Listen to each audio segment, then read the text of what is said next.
Bonjour à tous, c'est Daniel, pasteur de l'Église biblique baptiste de Charleville-Mézières. Merci de regarder notre chaîne YouTube. Merci aussi de votre fidélité au Seigneur. J'espère que vous avez marché avec le Seigneur cette semaine et je prie aussi pour la semaine qui arrive, que le Seigneur vous bénisse. Aujourd'hui, on va examiner un petit sujet qui est très intéressant, le baptême. Et à l'église ce matin, on va baptiser deux personnes, deux adultes, et ceux qui ont déjà accepté le Seigneur.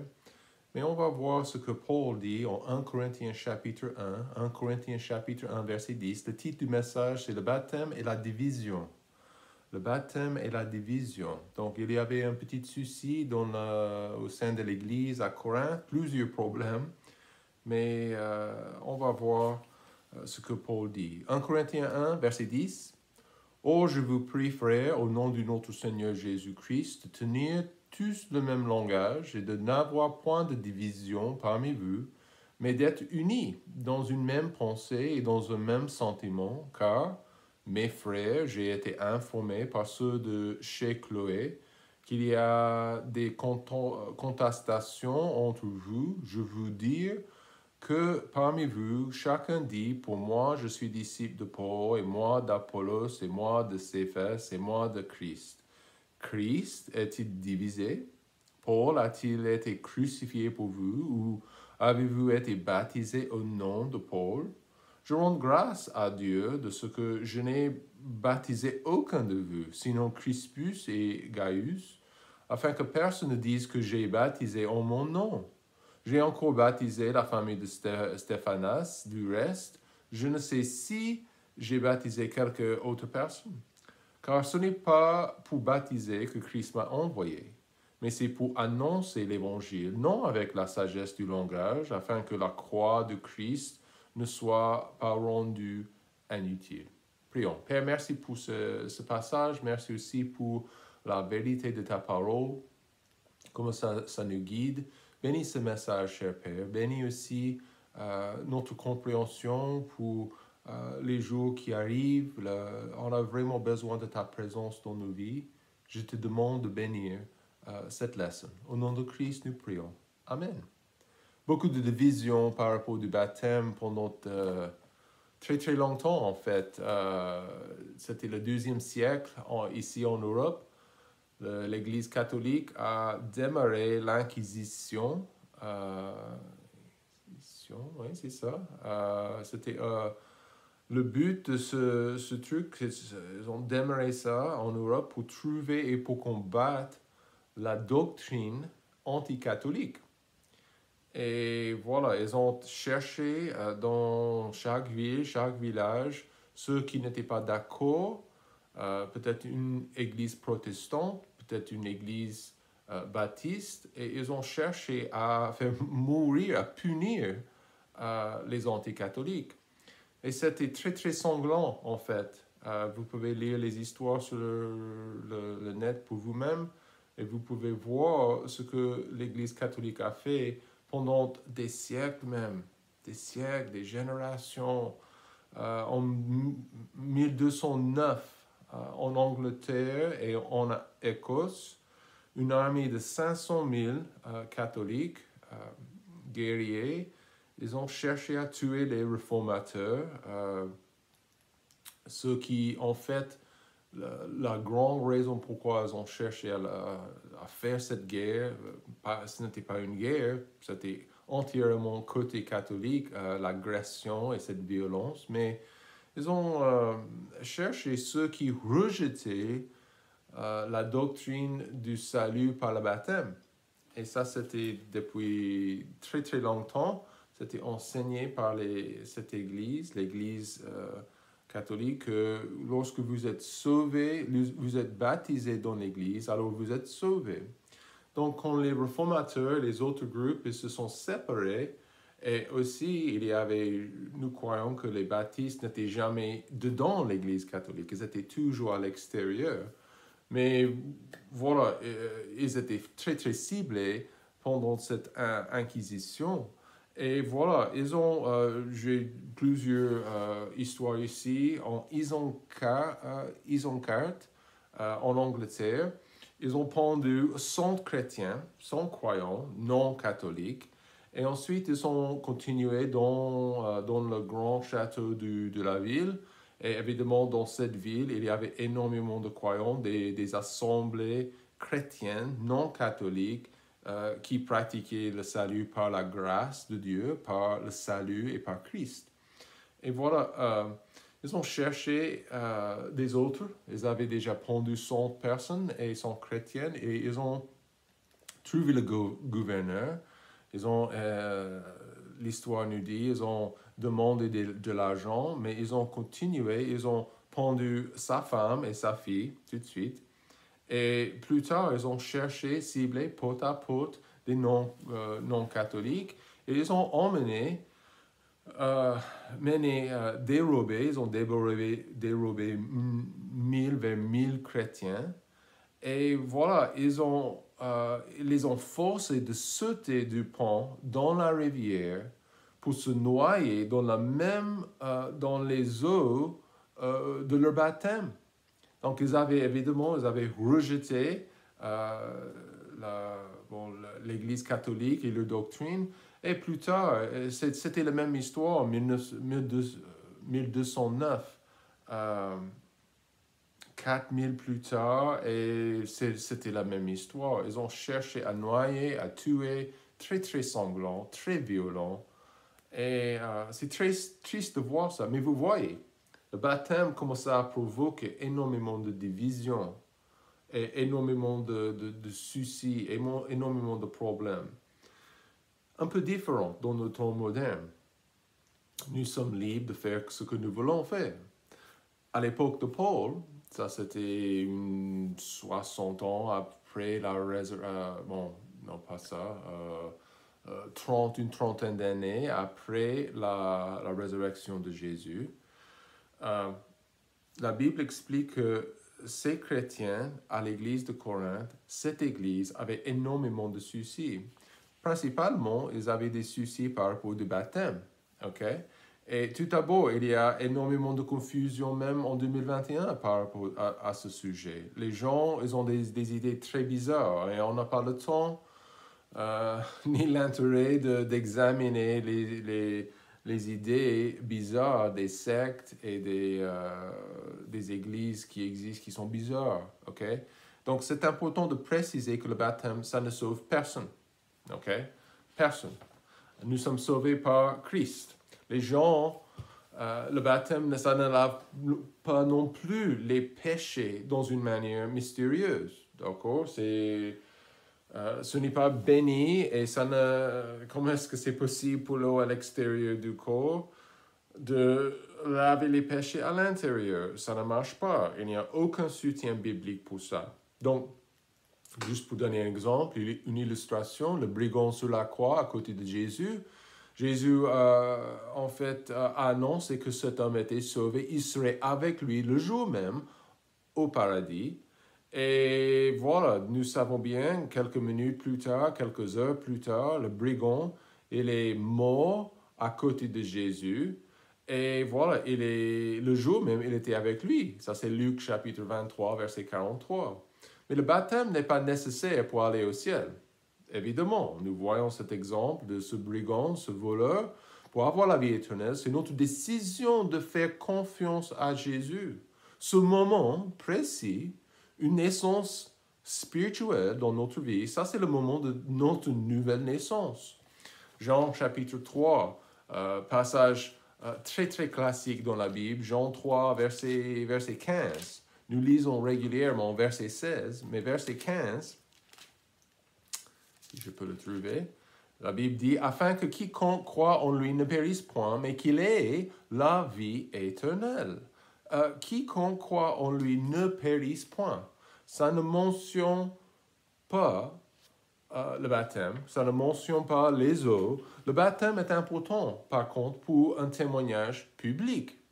C'est une indication que je suis déjà membre de la famille de Dieu. Je suis déjà croyant. Et je veux que tout le monde sache. Je veux que tout le monde soit au courant par rapport de ma confession, de ma décision pour Jésus. Je veux que tout le monde sache. Donc, je suis croyant et je n'ai pas honte. Le baptême vous identifie également avec la croix et la résurrection de notre Sauveur. C'est une représentation, un symbole, sa mort, son ensevelissement, et voilà, sa résurrection, une nouvelle vie. Donc, mais ce n'est pas les eaux du baptême qui donnent une nouvelle vie, ok? C'est Christ qui donne cette nouvelle vie, cette vie spirituelle. Mais le baptême, c'est uniquement, c'est une image, une illustration, une identification avec ce qu'il avait fait. Notre identification avec Jésus dans le baptême, c'est très, très important, ça. Très important pour notre témoignage public. Maintenant, nous savons où vous êtes. Maintenant, nous savons que vous vous identifiez avec cette église locale. Vous voulez suivre Christ dans votre vie. Et maintenant, comme une assemblée, on peut encourager cette personne qui fait son baptême. Et nous savons bien que vous êtes déterminé de servir Christ dans votre vie, dans cette assemblée locale. Donc, c'est très, très important pour vous-même, si vous n'avez pas encore fait votre baptême. Mais aussi, c'est aussi important pour votre famille dans cette assemblée. Très, très important.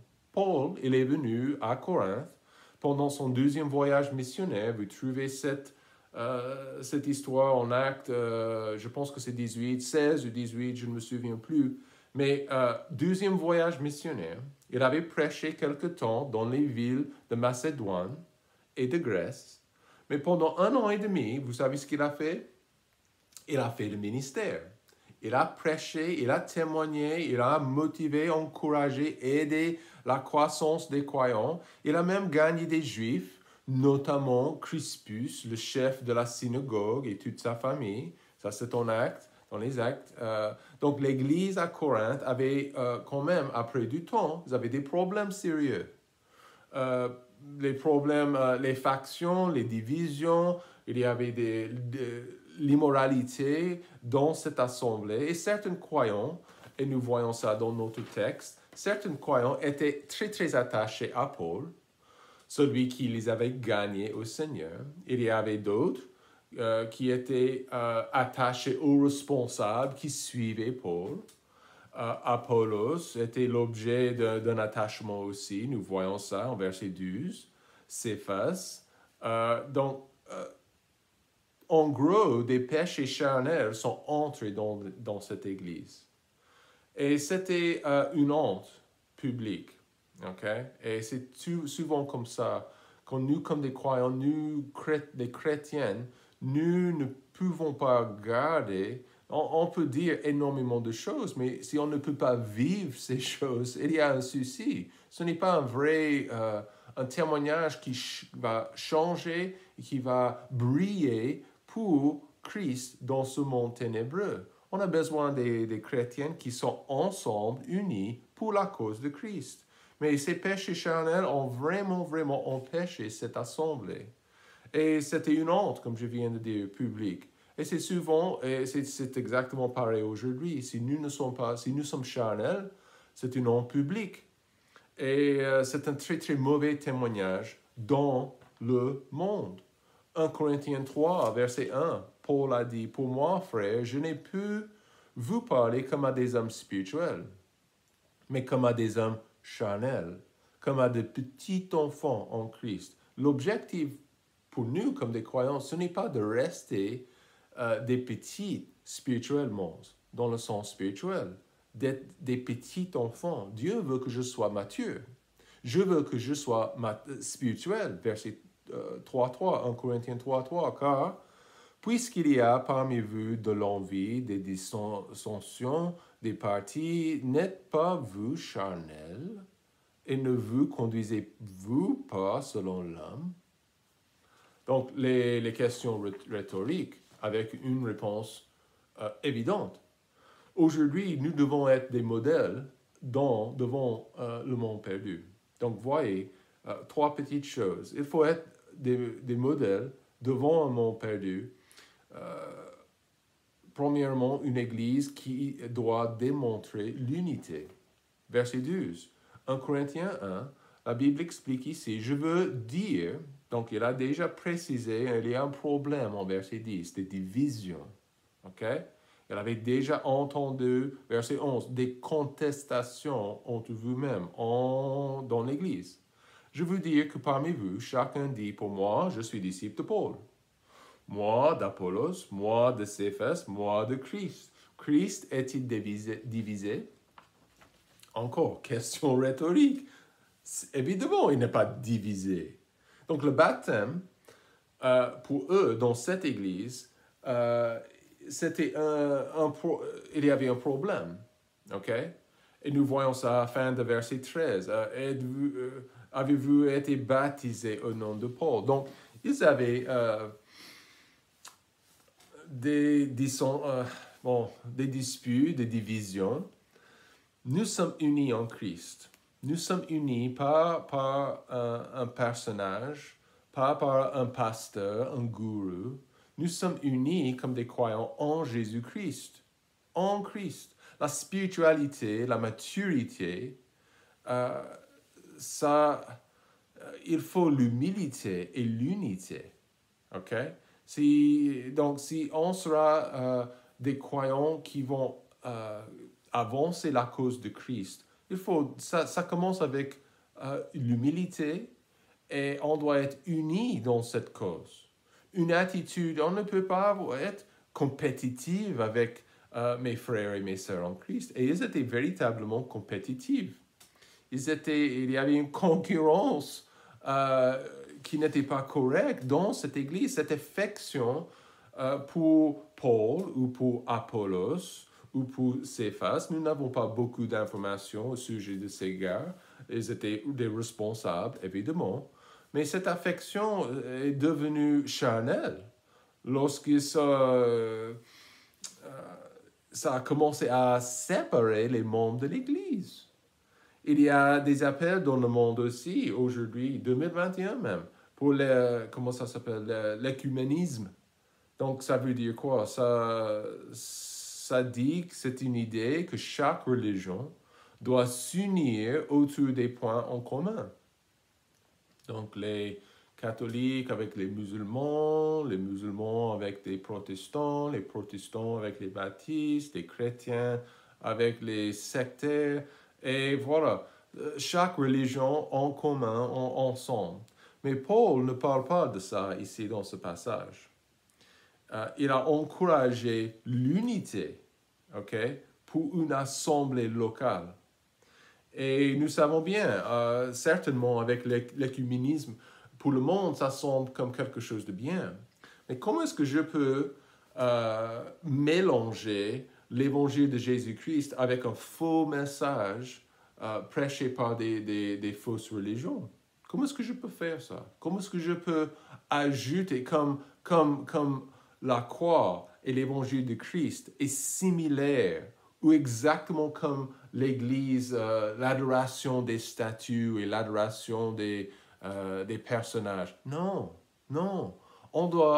La vraie Église doit être séparée, doit être distincte.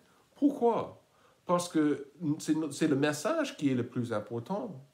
Si on modifie, si on ajoute un petit peu de poison, de la doctrine qui est la poison, à la vérité, alors ça va confondre et ça va provoquer la destruction d'énormément de personnes. Donc on doit rester distinct, on doit être unis dans la vérité. Et si nous sommes unis, si nous sommes basés sur l'erreur, ça ne sert rien du tout. Et c'est très important pour nous, comme des croyants, des vrais chrétiens, de protéger la vérité, de protéger la vérité. Et on fait ça quand nous sommes unis. Unis. Unis aussi dans le Sauveur. Christ n'est pas divisé pour la demander. Et c'est vrai, il n'y a pas de Christ pour l'Église catholique, il n'y a pas de Christ pour l'Église protestant ou pour l'Église baptiste ou pour l'Église biblique, Christ est le sauveur des vrais croyants. Donc, ça ne veut pas dire que chaque personne dans chaque Église est croyant. Loin de ça. Christ est le sauveur de son assemblée. La vraie Église, l'ensemble de tous ses enfants dans le monde entier. Et donc, on doit être unis en Christ, unis dans le Sauveur. Okay? Deuxièmement, l'Église doit baptiser en Christ. Et verset 13, Paul a-t-il été crucifié pour vous? La réponse, non. Et avez-vous été baptisé au nom de Paul? Non. Je rends grâce à Dieu de ce que je n'ai baptisé aucun de vous, sinon Crispus et Gaius. Crispus était responsable dans la synagogue à Corinthe, afin que personne ne dise que j'ai baptisé en mon quoi? Non. Verset 16. J'ai encore baptisé la famille de Stéphanas. Du reste, je ne sais si j'ai baptisé quelques autres personnes. Alors, l'Église doit baptiser au nom de qui? De Jésus. Ce que nous faisons, c'est au nom de Christ. Pas Marie, pas Mohamed, pas Bouddha.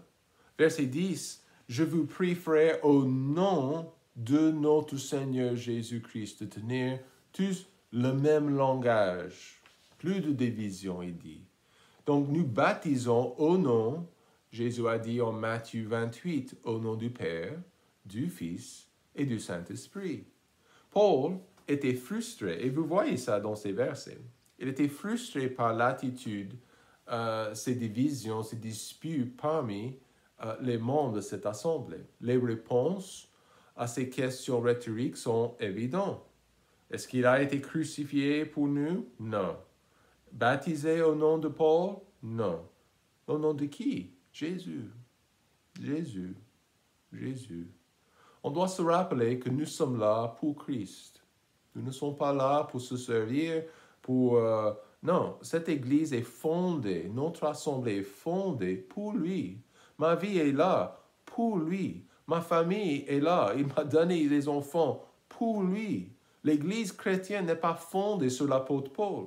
L'Église chrétienne n'est pas fondée sur Marie. L'Église chrétienne n'est pas fondée sur les saints ou des anciens croyants de l'époque. C'est fondé sur Jésus. Il est le rocher. Il est le roc. Et voilà le baptême. Paul dit qu'il a baptisé très peu de ses convertis. Et vous voyez ça, Crispus, Gaius, peut-être la famille de Stéphanas. Et il dit ça pour une raison. Pour nous rappeler que le baptême, c'est en Christ. Ce que nous faisons, c'est en obéissance pour Christ. Le baptême, nous voyons en Matthieu chapitre 28, verset 20, un des derniers commandements, les derniers commandements de Jésus, juste avant son ascension. Il dit, allez, verset 19, donc, et instruisez toutes les nations, les baptisant au nom du Père, du Fils et du Saint-Esprit.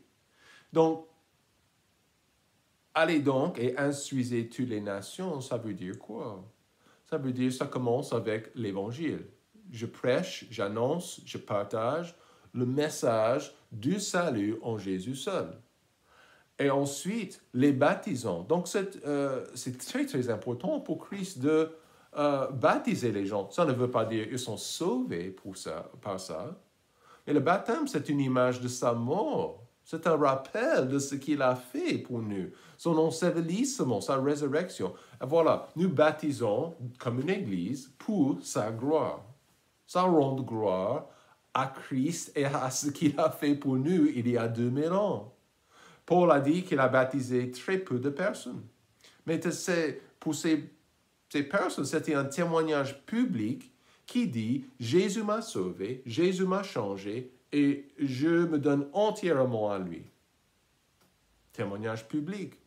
Et voilà, le baptême, c'est pour la gloire de Christ, mais c'est pour son Église aussi, l'Église locale.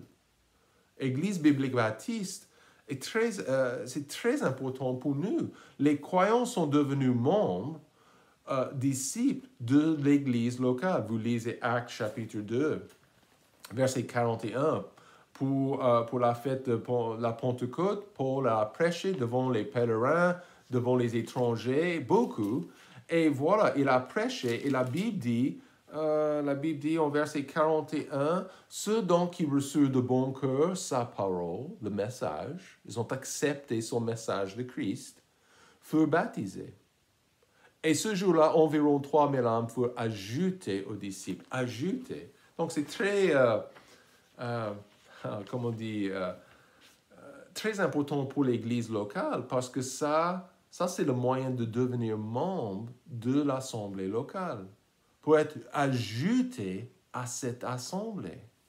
3000 personnes dans un jour, 3000 personnes baptisées, c'est cool ça. Mais nous, comme une assemblée, l'Église doit baptiser en Christ. Mais la dernière chose, l'Église doit annoncer l'Évangile. Et Paul se termine avec ça, verset 17. « Car ce n'est pas pour baptiser que Christ m'a envoyé, mais c'est pour annoncer l'Évangile, non avec la sagesse du langage, afin que la croix de Christ ne soit pas rendue inutile. » Paul dit clairement la raison pour notre existence. C'est quoi? Annoncer le message. Annoncer l'évangile de Jésus. Le baptême est important. C'est une question d'obéissance. Mais ce n'est pas la priorité. Ce n'est pas la priorité. Nous prêchons, nous enseignons, nous partageons le salut par Jésus seul, par la foi. Mais tristement, vous savez comme moi, les églises veulent changer le sens de ça. Ils veulent changer la priorité et le message de l'Église. Ils ont ajouté la doctrine de Marie, ils vont ajouter l'adoration des statues, ou peut-être des choses avec le Saint-Esprit. Non, le message change les cœurs des pécheurs. Christ seul change. L'idée que je vais ajouter quelque chose à ce message, je vais le modifier. Alors, je vous dis aujourd'hui que Dieu n'est pas content. Oh, il n'aime pas ça. Il m'a donné cette révélation, il m'a donné ce message à partager. Sans prendre une décision pour Christ, la croix et le message, sans prendre une décision pour Christ, les gens ne peuvent pas aller au ciel. Ils ont besoin de Jésus. Et voilà le message que cette Église enseigne. Voilà pourquoi nous sommes là, pour annoncer quelque chose qui transforme, qui change le cœur des pécheurs. Faire la journée, c'est exactement ce que Dieu veut.